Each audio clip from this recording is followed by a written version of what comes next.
Well, hello, and welcome back to another exciting episode of JavaScript Jabber. We're at number... A lot. In the N. N+1. Yeah. There you go. We're in the off by one error show. We're in the episode you're listening to right now. That's right. All right. That's right. And that gives us a good segue to introduce Jack Herrington. Welcome as our guest. Hi, I'm from React Roundup. Another podcast on this esteemed channel. Yeah. We talk about a framework you might know a little bit about, I guess, React. I don't know anything about it. Written with JavaScript. Okay, fantastic. I think you refuse to know anything about it.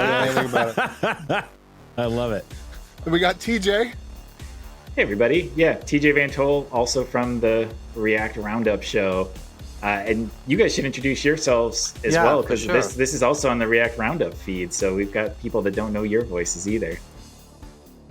Well, I'm AJ. I'm the resident contrarian.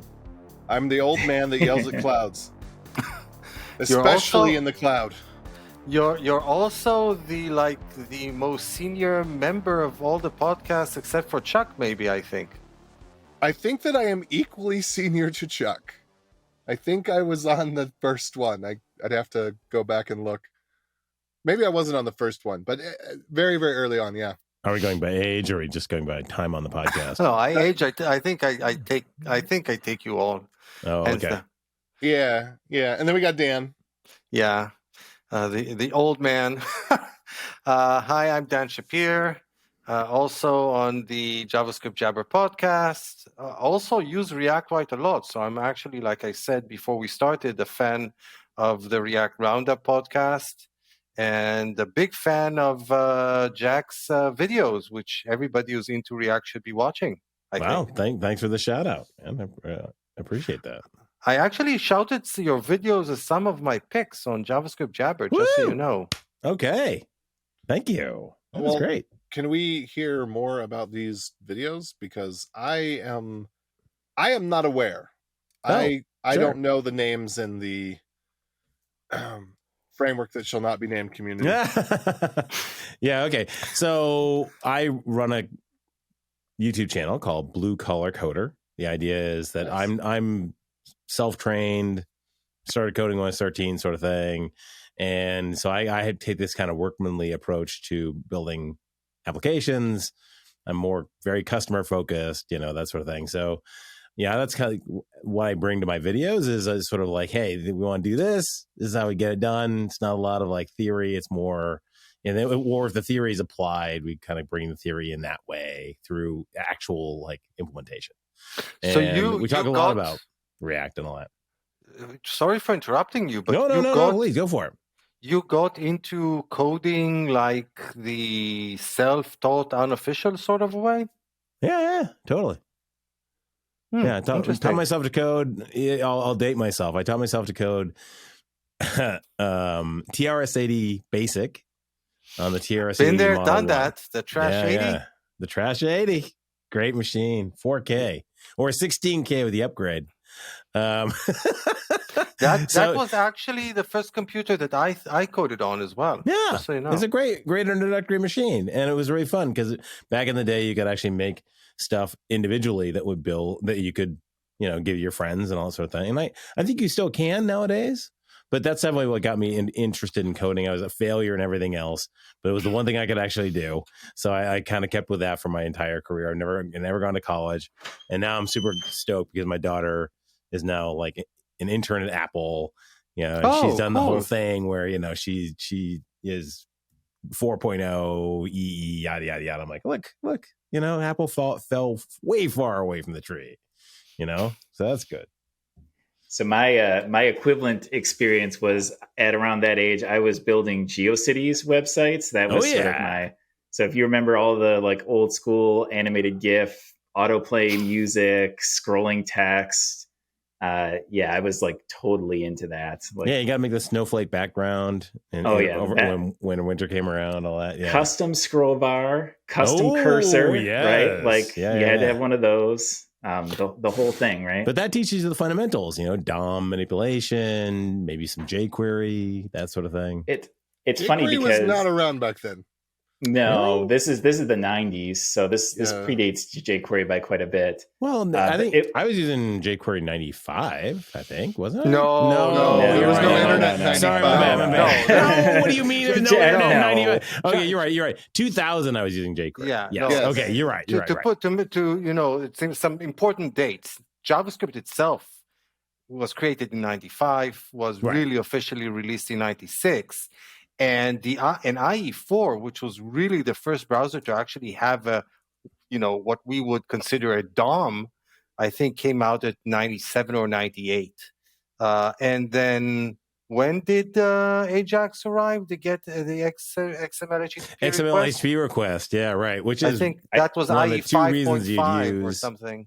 Yeah. Well, just to ground us here, jQuery's initial release was in 2006. So way a decade later. Really? Yeah. So you're off by about 11 years, Jack. Okay, I heard about it in 2007 or 8, probably 2008. The thing was, there was a kid who was, I don't know, 7 years old or something. A kid that was way too young that gave a Google Tech Talk, and that was one of the things that launched jQuery even further, because it was a Google Tech Talk. And it's a 7-year-old explaining, like, I use jQuery. These days it will be a 6-year-old explaining why they use React Server components. Yeah. And maybe he can finally do a good job at it. I love Dan Abraham going around like, it's so simple. And by the way, like, what are you talking about? What do you mean it's simple? So just so you know, we actually had Dan on our show. So the episode hasn't come out yet at the time of this recording, but I think it should come out this week. So effectively, by the time this is released, it will obviously be out already, probably as a 2-episode thing, because it was a over 2-hour-long conversation that we had with him. He was really doing the rounds with all the podcasts and a lot of the also interviews with Kent C. Dodds and others on YouTube, etc., really trying to get the word out. I think they are experiencing more pushback than they expected, although it's not really surprising. But so he's... It wasn't entirely. It's basically phase 3, right? It's MCU phase 3. It's he had like phase 2 was hooks, and then phase 3 is basically, hey, server is cool again. And but that's really an interesting thing, I have to say, because we had episodes on React before, and we're kind of going off on a tangent here. What? Maybe we finish the introductions first, because you guys introduced yourselves. We've not even done that. And AJ and I didn't actually. So before we go on tangents about React, let's get back to the introductions, maybe. Sounds good. I feel like I sufficiently introduced myself, but I did find, yes, I am in the very first episode along with Jameson Dance and Chuck, and then the second episode we brought on Yehuda Katz. Maybe it's worthwhile mentioning to the younger generation what Yehuda actually did, or maybe still does. Yeah, the name is super familiar. I've forgotten what he does. So, oh man, he's responsible for the atrocity that is imports. I remember that part. I've forgiven him, but well, he was a Ruby guy, and I'm thinking, I don't remember what it was at the time. Maybe he was doing Ember, which I think back then had a different name. I don't remember. Do you, Dan? No, I don't. I remember that he's really well known, or was well known, but I also forget for what. By the way, I've actually, unlike you, I actually liked imports almost from day one. My one big problem with imports is that they're kind of upside down. It should be, rather than import from, it should be from import, if you think about it. And he's... Wait, because no, because Jack, you're making a face for our yeah. audience. Sorry, yeah. Because once you say where you import from, it can deduce what you could import from there. Whereas going the other way around is more problematic. Yeah. Okay. I mean, I gotta say, in VS Code, I found that like just typing in the key term, if you've named things nicely, and you hit tab for the completion, it just auto imports it. It never gets the ordering right, so I end up having to go back and kind of restack ordering because I'm a little bit, little intense about the ordering my imports and whatnot. Otherwise, but it feels like tooling compensating for deficiency in the language or something. That's JavaScript's middle name, tooling. Compensating for the shortcomings in the language. Yeah, there is something to that. Okay, so now it's my turn. I also my name is Dan Shapir. I've been on JavaScript Jabber a lot less than AJ has been on it. I've been on for coming on 4 years. Time flies when you're having fun. I'm also an old-time developer, having also started coding on the Trash 80 way back when in the 80s. Unlike you guys, though, I did go, even though I was really into computers as a kid, I did go through the more quote-unquote official route of getting university degrees. So I have bachelor's and master's degrees in computer science because interesting things, and the interesting point is that nothing that I learned in university is something that I still use today. Yeah, totally. Yeah. And that should not be a surprise to anybody who has more than 5 years into this. Like, it's everything's just going to change. Yeah, it's funny what go for it. Because I also did the quote unquote traditional route as well. And what I tell people is that I actually got more out of the writing classes and the speaking classes. Yeah. Not that I didn't learn things in the computer science stuff, but it's amazing how somewhat irrelevant that is to the day-to-day operations of just a software developer. So I got some out of it, but like just the general skills of being able to read more effectively, I got quite a bit out of that along the way too. I do think, though, that there's more I get why a lot of people are kind of, to a certain extent, dismissive, I might even say, of university studies of computer science. But looking at a framework like React and at, let's say a TypeScript, there's a lot of,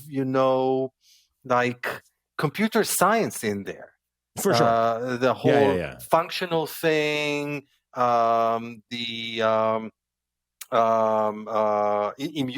immutability, and so on and so forth. So it can be challenging, I think, for somebody who's totally self-taught and didn't have good mentorship to really get into this stuff. Right. I definitely benefited from, I mean, you were there at TRS-80 Model 1 Basic. I mean, what was the I went through APL, C, Fortran 77, you C, went to APL. C++. Yeah, we had APL. We had a computer with APL. With a funny keyboard with the Greek letters? Yeah. There's a flip switch between Basic and APL. For the listeners who are way too young to know about it, APL is this like crazy math-inspired programming language where you work with vectors and matrices as if they were basic types, and you literally type math expressions using Greek letters, and that's the code you run. And that's nuts. Yeah, you need special keyboards to program with it. Right. Anyway, so but I mean, having gone through all of that, and then I would go, and I had friends who were going to CS at the time, and so I would read books on data structures and all that sort of stuff. So I basically kind of osmosed a lot of that as I rolled along. But I mean, when it comes to like somebody coming into the profession now, I mean, I think there's sort of the practical stuff, and then there's the sort of theoretical stuff. I think it's the other thing is the quality of the instruction you're given as well, because nowadays YouTube exists, right? Yeah. Jack's videos are one click away, and I mean, back in the day, you didn't have easy access to that stuff, so right. Colleges kind of like was the only way you were going to get that sort of hands-on instruction. That's for sure. And that's true. And now, like, you can pay significantly less to get some extremely high quality material and just watch it from the comfort of your own home. And I don't know, it's still a difficult, I mean, we could talk the rest of the episode about this because it's a deep conversation, but it is sort of fascinating because I know all sorts of people that are going through this conundrum because college is so absurdly expensive. Yeah, that's the thing I wanted to say about the U.S. The U.S. Higher education is extremely and especially expensive in the U.S., which is nuts because the one thing a country wants is for as many of its citizens to have, proficiency in stuff. So stuff. Yeah, I know, and that's a weird thing. Living in America, it's actually not a commonly held opinion. Like that's up for debate as to whether higher education is actually a good thing. Not a debate for me. I think it is, but I think that the part of the reason that it's certain people dismiss it has to do with the fact that it's so absurdly expensive that it's difficult to justify its cost in terms of the benefits that you get. But if it was like a tenth of the price, then the story would be, totally different. Right. Yeah. Which is kind of, I think, where boot camps fit in, right? Boot camps are essentially a tenth of the price of a traditional college education, and they get you, certainly a good grounding. Look, here's a question for y'all. Like, actually, here's a generalized question. How many years? Let's just say I'm I don't know. I'm doing some other job, right? I wash paintbrushes or whatever, and I want to get into computer science. I want to get into being a web developer. Like, how many years realistically does it take? So I've been thinking about this, and my conclusion is that you first kind of need to define what a web developer is. And by the way, we had interesting conversations about these very topics with some of our guests. We had Danny Thompson on our show. Mm-hmm. We had Sam Sycamore on our show, and Laura Harvey, and some other great people. I recommend going back and listening to those episodes for our listeners who have not. And it really depends on what you mean by a web developer. Because a web developer could be somebody on the one end of the scale, it could be somebody working in WordPress or Wix, building websites. And on the other end of the scale, it could be somebody working on the next version of Grafana using whatever framework that's built in. So or let's say building, if I gave somebody using Wix, it could be somebody who's building the Wix editor, which would be like the other end of the spectrum. So it really kind of depends. Now, you can get to both of these places either from university or boot camp, and I know people, some of the, like the people who founded Wix don't actually have, at least some of them don't actually have a college education. So it's not a prerequisite, even if you're building the next Wix. But it really depends on where you want to get to and what your goals are. Okay, so React developer. Let's take that. Let's just go there. And even with React development, I'm sure that you run into a lot of people who are using React without really having a deep understanding of how React works. And all of these frameworks that are built on top of the web platform kind of inherit from the web platform itself a very forgiving attitude towards neglecting coding best practices, might I say. I would argue that actually React is like the worst when it comes to that in terms of like you need to know your stuff when it comes to references and yes and no, and immutability, and in order to really not get bit in the butt by React on a regular basis. But let's say that instead of re-rendering once or twice, the component that you built re-renders 100 times and leaks memory. So what? Still works. I mean, well, it depends on and it depends on what you're building it for. If it's on like your personal site or for some small business, there's a good chance no one's going to notice or ever care about that.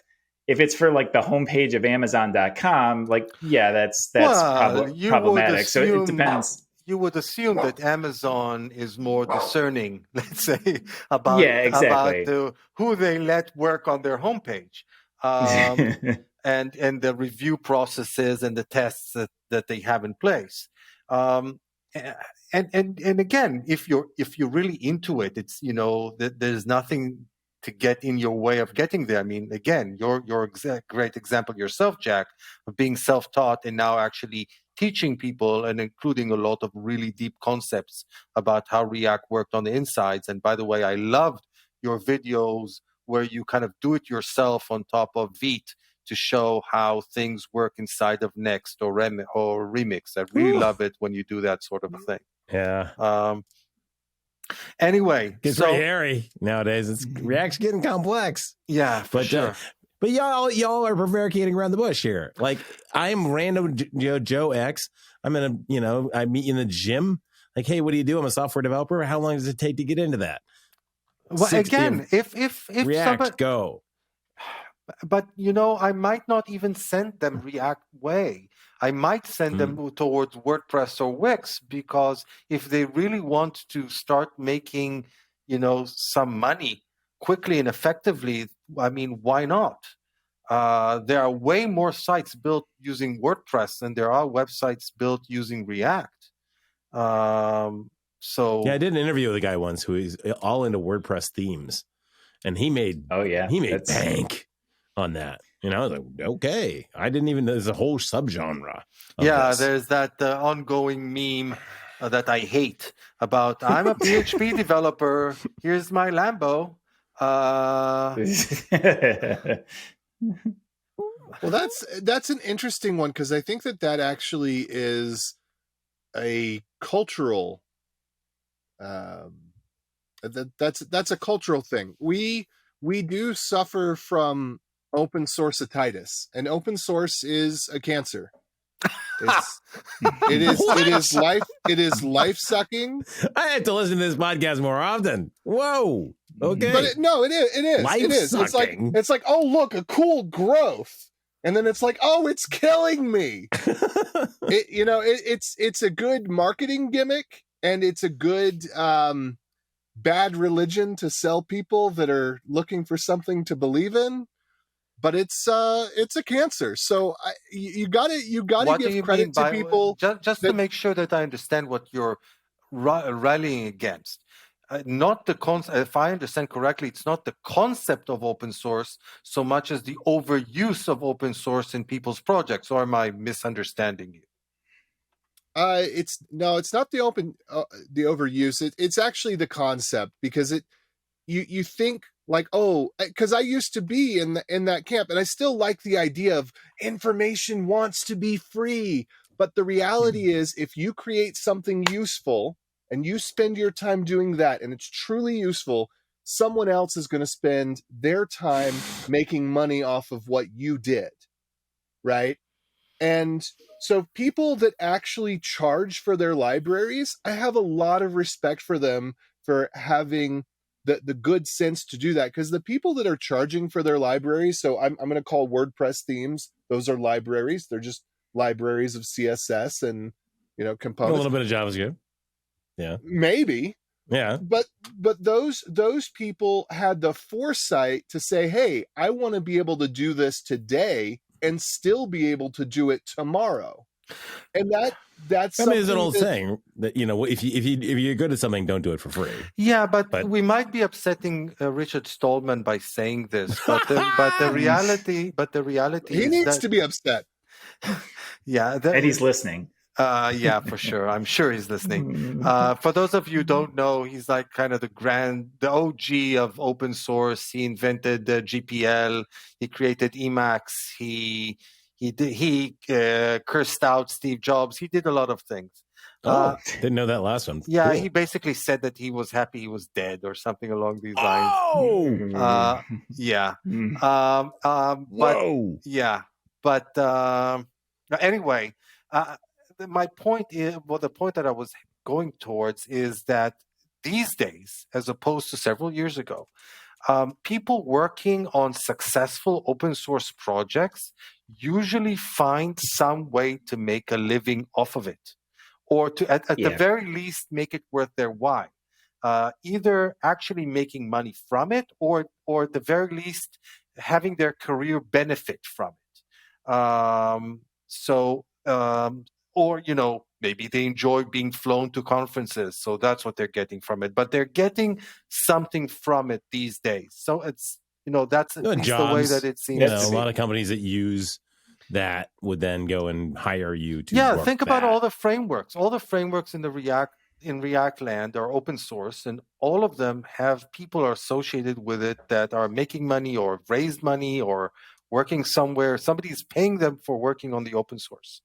Yeah, but that's the exception, and not only that, but it was a marketing gimmick by Facebook, right? I mean, yes, somebody created it because he wanted to create it, but it was a marketing gimmick, and it was a very, very, very, very successful marketing gimmick to have that open sourced for recruiting gimmick, people. But recruiting. Yeah. Right. So if you look at the general case, so the core JS guy, I think, is the more common case, right? Remember, for the last 2 or 3 years, you got this thing every time you did an npm install that said, "Hey, I'm looking for a good job," which, the way that it was phrased, you could tell the guy was bitter, right? Yeah. Because he should have said he should have changed his message slightly. And part of it is, I'm not sure. I think he was a native English speaker. I think parents were Russian. He was American, if I'm correct. I might be wrong. Now he's stuck in Russia, and there's all this Ukraine stuff. He can't get any money because if you were to pay him, you're a terrorist, right?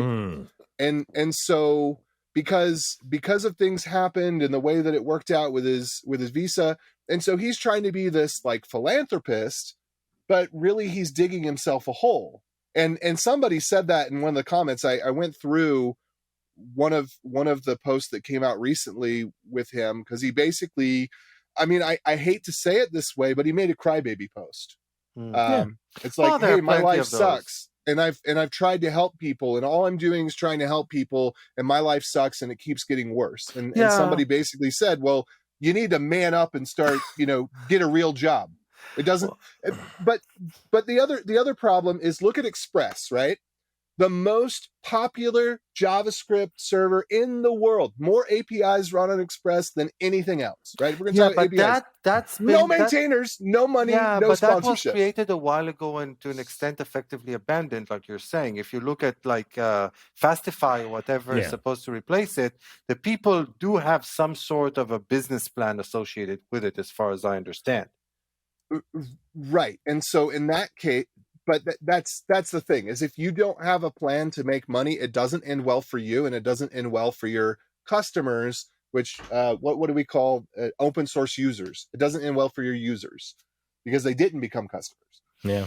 I think it just depends what you're going into it and what you're wanting to get out of. I don't think very many people go in super naive nowadays. The open source I think they do. I think rules of the road are pretty well established. I don't know. It sort of depends on what perspective you're coming out of. Yeah. But what Dan had mentioned earlier, just what you get out of open source, he's basically telling my personal story, because I got into open source. One of the reasons I know the jQuery timeline really well is because I was on the jQuery team as part of jQuery UI for a few years. I use that. And so I put it up. Yeah, it was an awesome framework. And I put in a lot of time, like a lot of thankless work into that project that I got no direct financial compensation for. But I feel like that time investment is paid off over and over again, just in terms of the notoriety I got from that, the exposure I got from that. Right. And going back to an earlier point, the mentorship, right? It gives you the ability to work on a really good team. Yeah. And I think so many people are hamstrung by that. It gave me perspective beyond just the little insurance company I was working on, right? And that was 8 or 10 years ago. And now what I'm saying is that not always, and there are always exceptions to every rule, but it seems that in the general sense, things are better now in that regard than they used to be. That's what I'm trying to say. It's still not perfect. It's far from perfect, but it's better than it used to be. So it seems to me. But going back to your question, Jack, I think somebody can be a React newbie fairly quickly. I think that you can be like a 6 months, a year, 6 months. I think that within 6. I think people forget how simple React is at its core in a lot of ways. So if you're not being overly fancy about it and you don't mind leaking memory and overly re-rendering, then you can write crap code that works.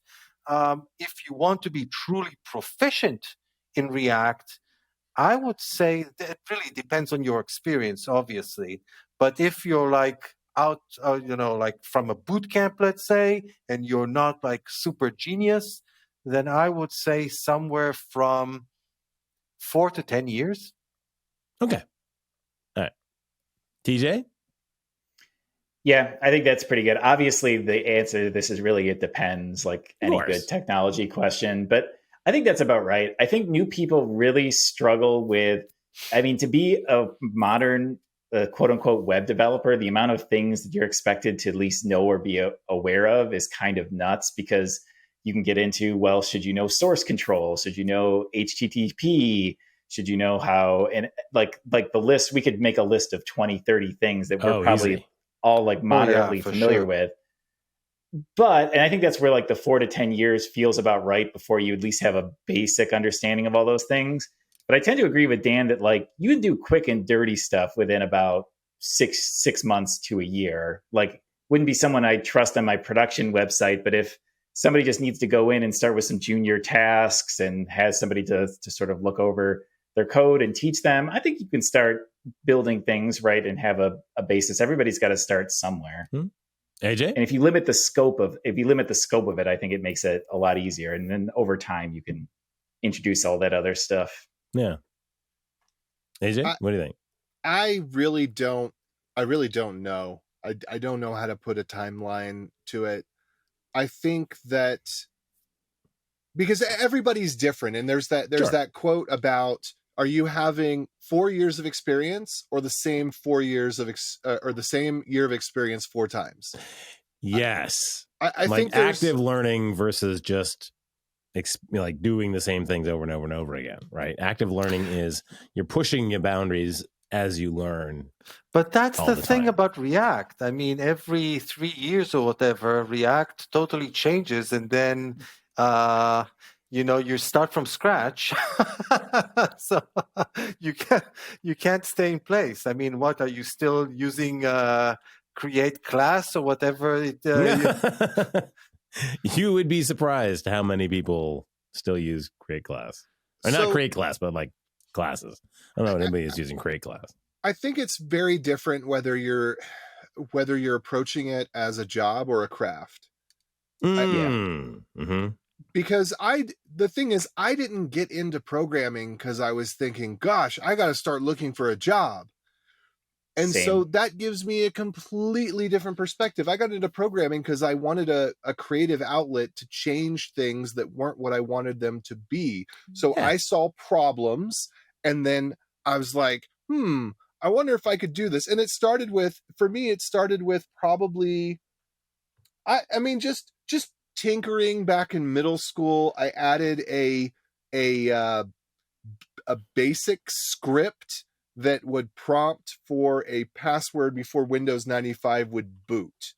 I don't know why I did it. And then it progressed to the calculator, and I wanted to write a program that would help me solve my physics problems, where there was only basically 4 permutations of the homework, right? And so I could just write it, either you're solving for distance, or you're solving for speed, or you're solving for maybe it was acceleration or something. It was like you're solving for one of these things. And so I just wrote all 4 permutations of it in my calculator, and then I knew that I'd get the right result. And it kind of progressed from there. It's just I realized, like I can write little snippets of script and little snippets of code, and it started as just a few lines. And then it got to the point where I realized, whoa, people want to pay me for this. Right, there used to be a saying about the software developers back in the day that good software developers are always surprised by how much people are willing to pay them to do something they would do for free.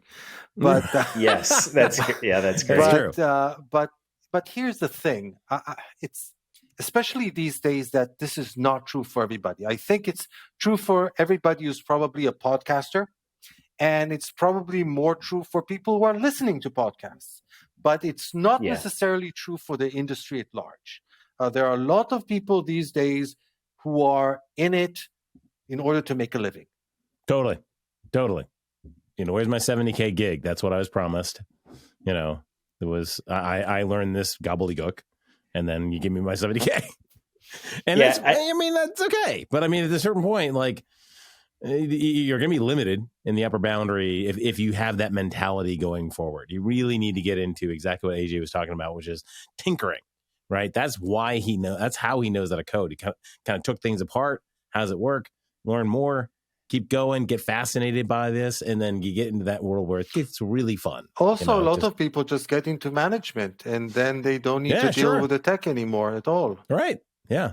It's amazing how much those skills atrophy. Like, me, a guy who's been in management for like a year. It's like, I don't know, code. What is that again? By the way, that's a very dangerous place to be in. As a side rant, it's perfectly legitimate for people to go the management route. Somebody has to do it. And there are some people who turn out to be really good at it and enjoy it and, advance or found companies or whatever, or become, CTOs or CEOs of huge software, organizations or whatever. But for people who are stuck in middle management, that's a very risky position to be in, because in the downturn, you're one of the first to go, because upper management is not going to fire themselves, obviously. And they also need the actual developers to actually produce the code. So instead of one manager for every 4 developers, we'll make do with one manager for every 6 or 8 developers. And voila, we cut out half of middle management. And in previous downturns, I've seen a lot of middle managers trying to get back into coding, and it's hard.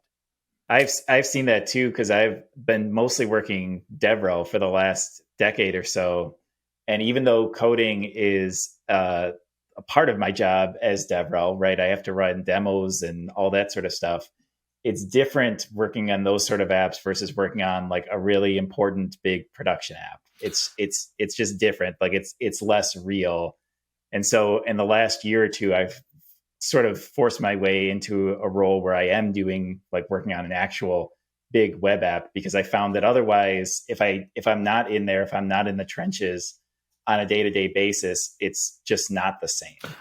It's just not the same experience. Yeah, for sure. I can sympathize, because a lot of my job as a performance tech lead also has to do with jumping between projects. And then sometimes I don't get to dig in as much as I would like. And I even get like pushback from managers saying, well, it's not for you to dig in. You should tell the developers what they should be doing, and you should be moving on to the next project. Sometimes I kind of, dive deep behind their back. It's hard not to, you find that problem solving, that's what we all get excited by. You know, you see something. I love it when somebody has a comment in one of my threads. You know, when one of my videos is like, you know, oh, I tried that and that doesn't work, and you know, I'm like, or whatever, and they come up with some random permutation, and you're like, wait, what? And I'm like, give me the code. I want to see how you messed this up, because it's interesting to me how you messed it up, because then for every one person come to me and say I messed it up, there's 100 people that don't say that. And it's amazing how. By the way, I cannot look at code without automatically starting a code review process. So I remember, you know, just a few days ago, I was looking at some code with one of the team leaders at Next Insurance where I work, and she was asking me about, you know, some code, why it works some way and not some other way, why it should be implemented like this and not like that. And I was going like, yeah, but why is that variable named like this? You can't help yourself. I can't help myself. Oh, yeah. What do you mean you use a var? What the heck?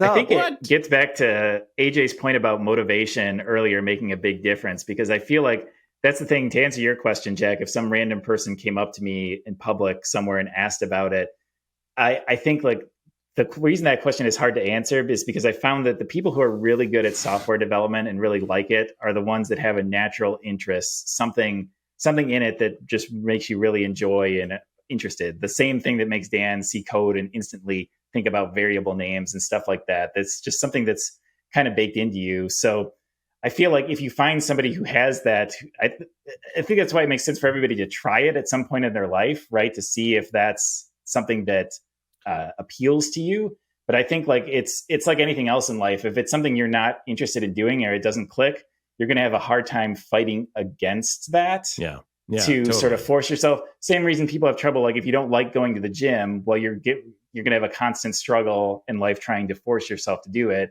It's the same thing. Like I'm sure I could have been a lawyer in life, but like I can't stand reading things like legal documents or anything like that. So it would have been a life of pain trying to do it, right? I'm sure it's technically possible, but if you have interest in it and your brain tends to work that way and likes the sort of puzzle solving nature of coding, you're going to be proficient a lot faster than somebody who doesn't have that natural interest. Also, you can't ignore the fact that we've either been lucky or a product of certain amount of privilege. Not everybody has these opportunities. I would like to pull us back, though, in a different direction, because, you know, we were talking about the fact that if you kind of disconnect from the technology, it's very easy to lose track because things tend to change so quickly. And, you know, if we talk about React for a minute, React, like Jack, I don't remember if you said this before the show or during the show, that React is kind of like, what did you call it? Like stage, like... Oh, it's in phase 3. Phase 3, that's it. Like taking the Marvel kind of thing. It might even be phase 4, depending on how you count it. Because we moved from create class to classes, then from classes to hooks. And even then, like, it's not just, you know, classes versus create class. It's higher order components versus mutexes. So mixin, there was a mixin period, and then higher order components, and then hooks. So we did go through a couple of phases along the way. So and one of the things that you said or hinted at before we started recording is that this phase appears to be less popular than previous phases, or the transition to this phase seems to be getting more pushback than previous ones. It's a different pushback. I mean, there was certainly some pushback against hooks, although I would say functional components had come out a couple. God, obviously my timelines are awful, but like I want to say they at least came out a year ahead of hooks. Well, way longer than that, by the way. Okay, cool. All right, so a couple of years before hooks, and so that gives people a little bit of time to get into it, right? And then Hook came around and be, I guess my functional components can do more now. Awesome. Okay, cool. The way I remember, like, by RSCs, the way, just a comment. The way I remember it, and I might be mistaken, is that functional components came out alongside classes. that we got classes together with functional components, but that hardly anybody was actually using functional components and everybody was using classes. Because the problem with functional components was that the likelihood that you would need some sort of a state in the component was fairly high, at least the way that people were writing the code back then. And the transition was kind of painful because you effectively needed to do a lot of rewriting of boilerplate code to go from a functional component to a class-based component. I'm going to rebut that a little bit because I think at the time, as I recall, the common wisdom was a Redux. Like you never put any state inside of a component outside of maybe at best that happened a bit later. State, and then okay, fair enough. And so your functional components were okay because you're going to be wrapping them with the higher order components and stuff like exactly, that. And you're going to get your state from there. You might be correct. Yeah. So whatever, phase 2, phase 3, but I do think your assessment is right. I think there's a lot of folks pushing back on RSCs. One, they don't see the value of it. Like our SSR isn't as important to them as it does. It seems to be. I think there was this weird vibe in the community. Like SSR was true React, like Next.js and that sort of stuff was true React.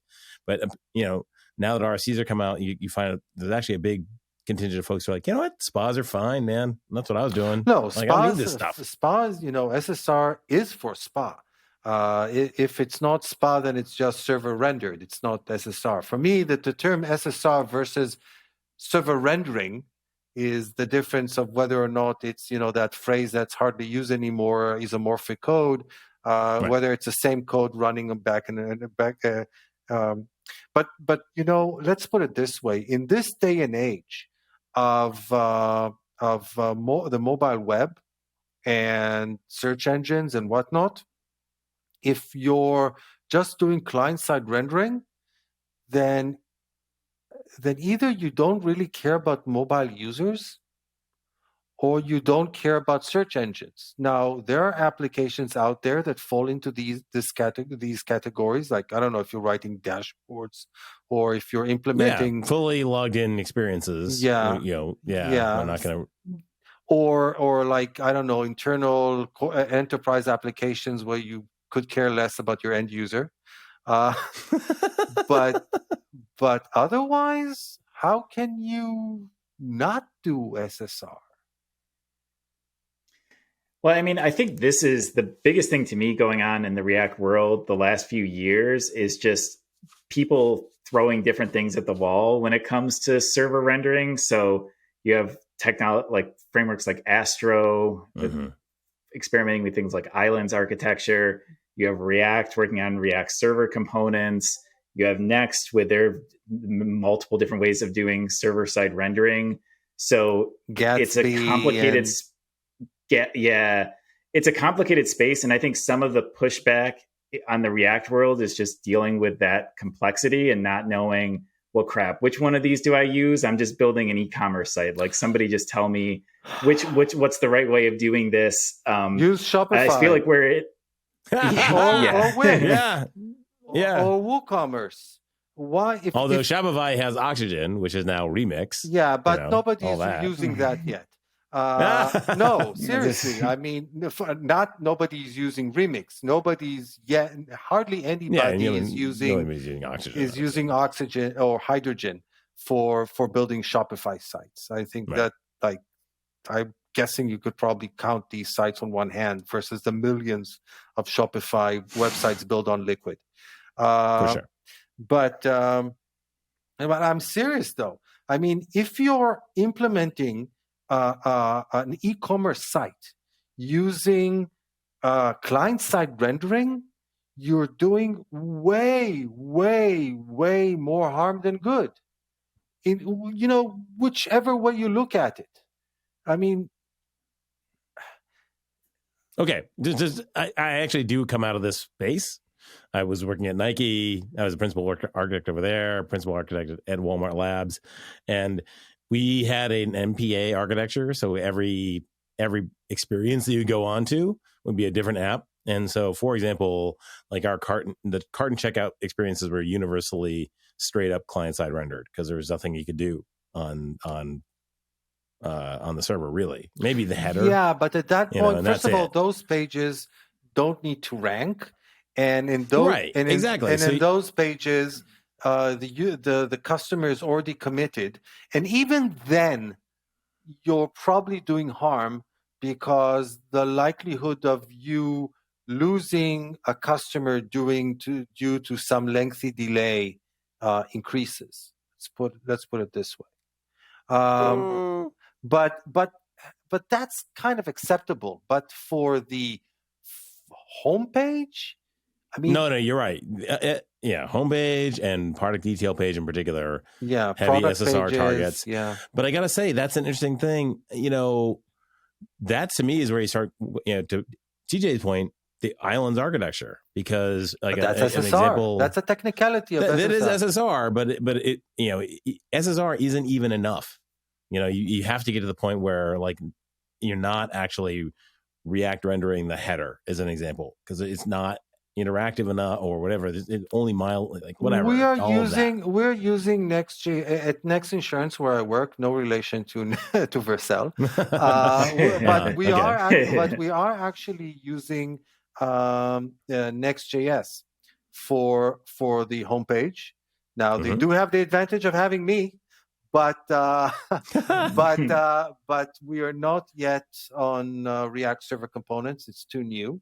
By the way, it's interesting. It used to be a WordPress site, and they moved off of WordPress even before I joined. Now, had I been there, I might not have recommended Next.js for the marketing part of the website. I might have recommended something like an Astro or something like that. Yeah. But they were thinking, but two things were guiding them, or us at the time. I had not joined yet. Two things were guiding them when they made that choice. First of all, you don't get fired for choosing React and Next.js. No kidding. Yeah. You are able to find developers for React and Next.js. You're able to find components for React and Next.js, lots of code samples, videos by people like Jack, and events, training, exactly, and our performance, and again, despite not using server components yet, and hydrating the entire thing. The interesting thing I forgot to mention, we're actually still using WordPress as a headless CMS behind the scenes. Sure. Because the marketing people are just used to working with it. So for them, nothing really changed. They keep on putting things into the WordPress backend, only instead of having WordPress render it, it's now being rendered by React and Next.js. And our developers are able to do more sophisticated things with it. Also, they could not really find developers anymore who wanted to work with PHP. So that was becoming a really big problem. So Dan, and just to finish that point, just one more thing. Performance is really good.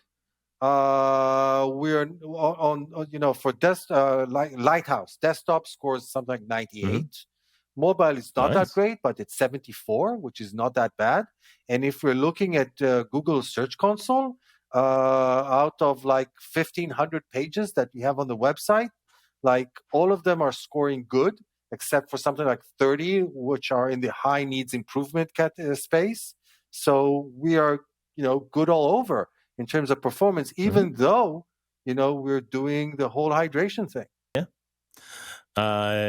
I think hydration only gets you when it's time to interactive. And even there, the biggest problem was pixels, marketing pixels, with the time. Which you can go and offload and we actually and implement. So one big thing we did relatively recently is actually use PartyTown. And by the way, we had the people from PartyTown on the show.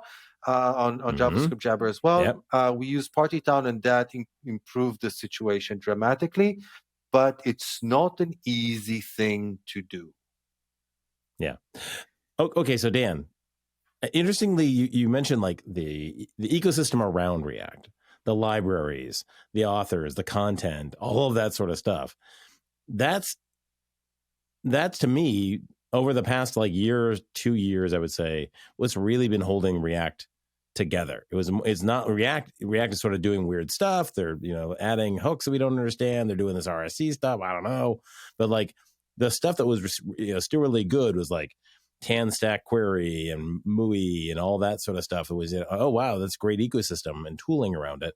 And I think that's what is interesting about React 13 and the app router stuff is they're basically saying all that stuff goes away, right? Tan stack query, you might not need that anymore. MUI, it's not even compatible with app router. Like, I mean, it's going to be interesting to see like when Next.js or when that becomes a thing. They're literally saying half the ecosystem goes away, and I don't know if React survives that.